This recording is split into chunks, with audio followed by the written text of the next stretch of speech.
अगर जरूरत पड़ी शिक्षा खातिर, विद्यालय खातिर, क्षेत्र के विकास खातिर, अगर शरीर के रक्त के कतरा भी बहावे के पड़ी तो ओकरा खातिर हमने के जा हमेशा उपस्थित रहब जा। इस विद्यालय ने कुछ नादान पौधे को सिंचित किया है और इस काबिल बनाया है कि अपने इस विद्यालय और अपने इस क्षेत्र के लिए कुछ कर।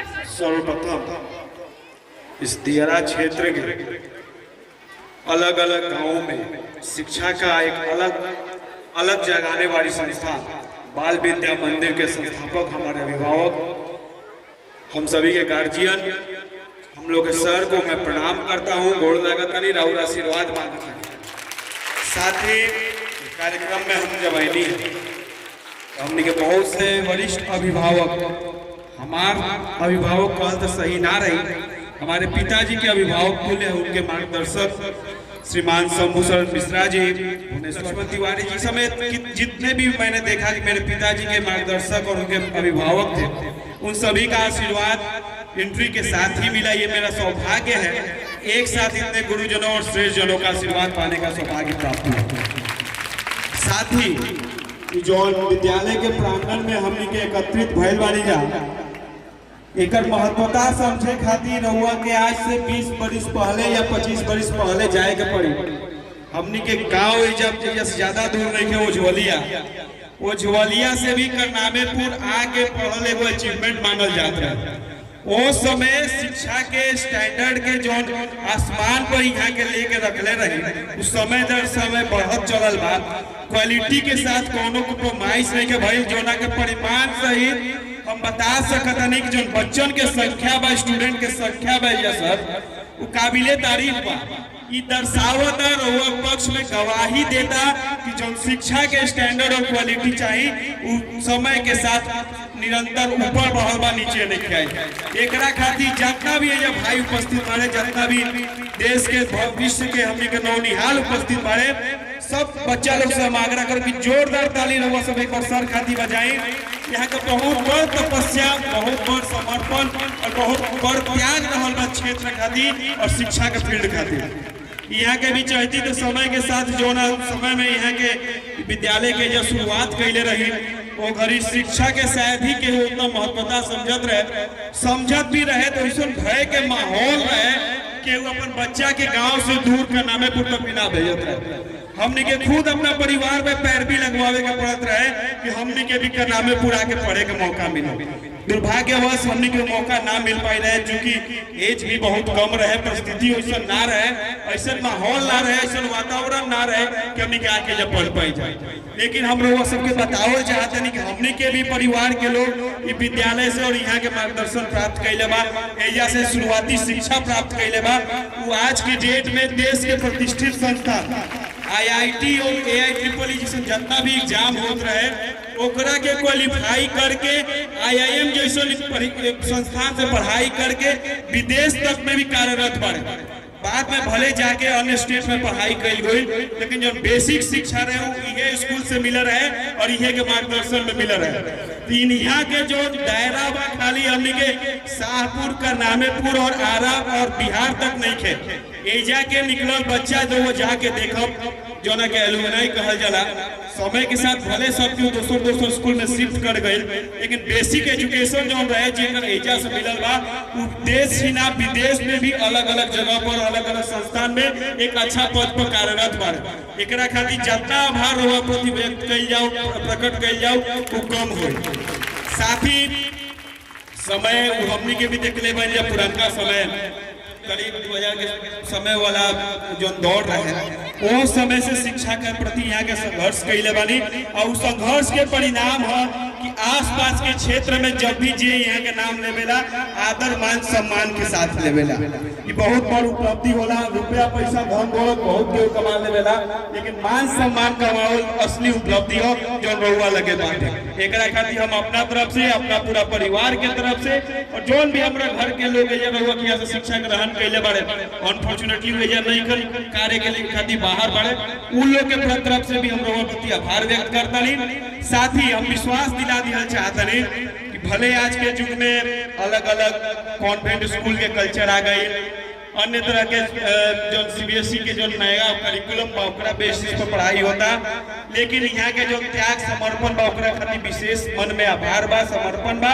और हम चाहब जो शिक्षा के जो लोग संघर्ष करते हैं शिक्षा के उत्थान खातिर क्षेत्र में इस समय दर समय बढ़त रहे और योगदान हमनी से रहुआ खोजी। आज तक रहुआ कुछ करे नहीं की, मैं से कहा था कि आज तक रहुआ विद्यालय के बेहतरी खातिर चाहे आगे बढ़ावे खातिर कभी कुछ कहले नहीं की, लेकिन हमनी के इच्छा बा कि कभी भी विद्यालय के जरूरत लगे तो रहुआ एक बार हमनी के याद करी जा। और जितना में हमनी के सक्षम बन उतना रहुआ खातिर हमनी के अपन अगर जरूरत पड़ी शिक्षा खातिर, विद्यालय खातिर, क्षेत्र के विकास खातिर, अगर शरीर के रक्त के कतरा भी बहावे के पड़ी तो ओकरा खातिर हमनी के जा हमेशा उपस्थित रह जा।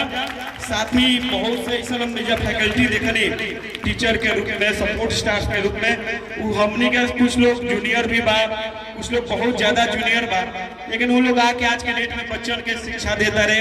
रहुआ शिक्षा तो देवे के लिए उस लोग के रोजगार भी दी हनी, तो ऑल अराउंड कंप्लीट डेवलपमेंट जो होला ओकरा खातिर बहुत बड़ योगदान बा।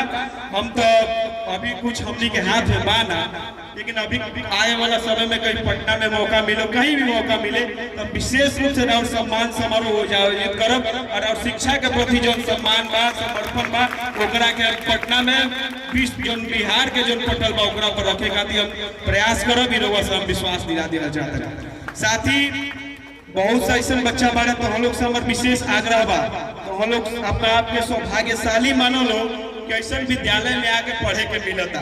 हमनी के उतना सौभाग्य ना मिल पाई रहे कभी के आगे पढ़ी जा, तो हम लोग से बस अतने आग्रह बा, उम्र बहुत कम बा, बहुत कुछ समझबो लोग ना, लेकिन जौना चीज में रुचि होके, खेल में रुचि होके, पढ़ाई में रुचि होके, जौन भी काम करी हलो ईमानदारी से करी हलो, तो हम विश्वास रखी लो।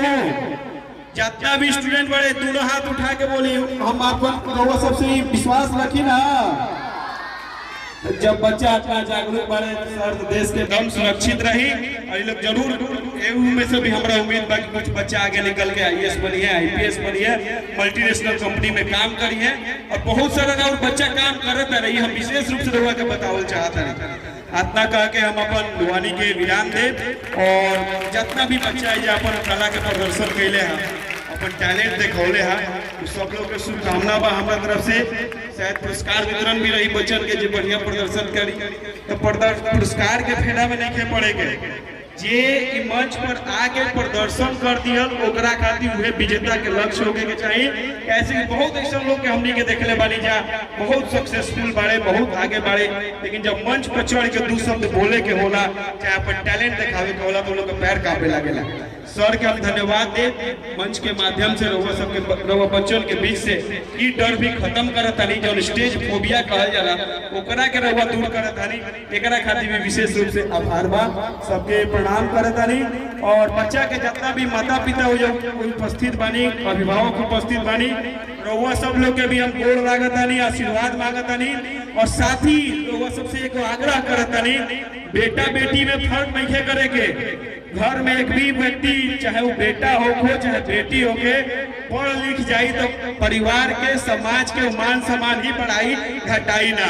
आज के समय में वो युग बीत गई बा, बच्चन के भी बेटा बेटी दोनों के सम्मान्य रूप से विद्यालय भेजे के बा और वहीं में रहुआ सबके अपन विश्वास बना के रखे। समस्त शिक्षक यहाँ उपस्थित सभी परम पूजनीय अतिथिगण एवं मेरे साथ पढ़ने वाले भाइयों बहनों तथा इस विद्यालय का समस्त परिवार, सबसे पहले तो मैं विद्यालय का अध्यापक जी को धन्यवाद करना चाहूंगी कि उन्होंने मुझे इस मंच पर लाकर खड़ा किया और आप सभी के सामने कुछ बोलने का अवसर प्राप्त किया।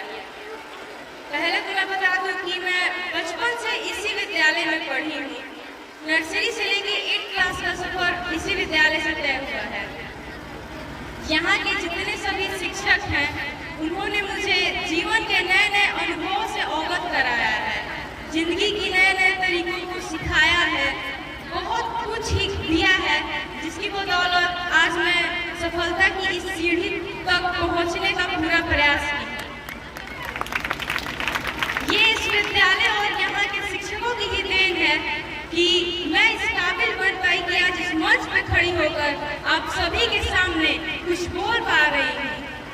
इस विद्यालय ने कुछ नादान पौधे को सिंचित किया है और इस काबिल बनाया है कि अपने इस विद्यालय अपने इस क्षेत्र के लिए कुछ कर सके।